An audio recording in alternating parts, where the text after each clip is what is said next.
4 آخرون بجروح بليغة في حادثة سير وقعت صباح اليوم إثر اصطدام عربة خفيفة بسيارة أجرة من الحجم الكبير. إبراهيم أفاق ومحمد العروي. إصابات بليغة استقبل جناح جراحة العظام والمفاصل بقسم المستعجلات بالمستشفى الإقليمي من مدينة الجديدة على إثر حادثة سير مفجعة وقعت على الساعة 8 صباحا على بعد 15 كيلومترا من مدينة سيدي بن نور في اتجاه زاوية سيدي إسماعيل بالقرب من الطريق المؤدي إلى جماعة المشرق. الحادثة نجمت عن اصطدام قوي بين سيارة أجرة من الحجم الكبير وعربة خفيفة وأودت بحياة 9 أشخاص وإصابة 4 بجروح متفاوتة الخطورة. كل شيء مات إلا أنا وواحد المرأة. ميمتي تاهي مات.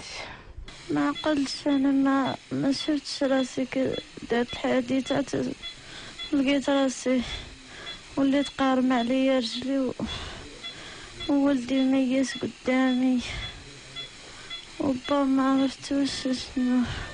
ركبنا في الطوموبيل ديال الولاد خالي اللي هي طاكسي، يلا زدناها واحد شويه كنت سمعت يقول لي عندك صافي دار غوش هكذا والاخرين جايين من الهند ما بقيناش عقلنا.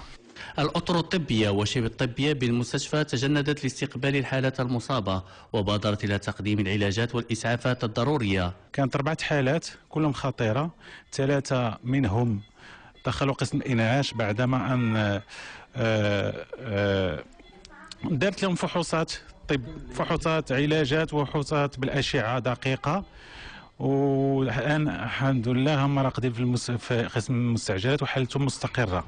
هذا وفتحت السلطات المعنية تحقيقا لمعرفة تفاصيل هذا الحادث المأساوي الذي سينضاف إلى لائحة حرب الطرقات التي ما زالت تحصد أرواح أبرياء.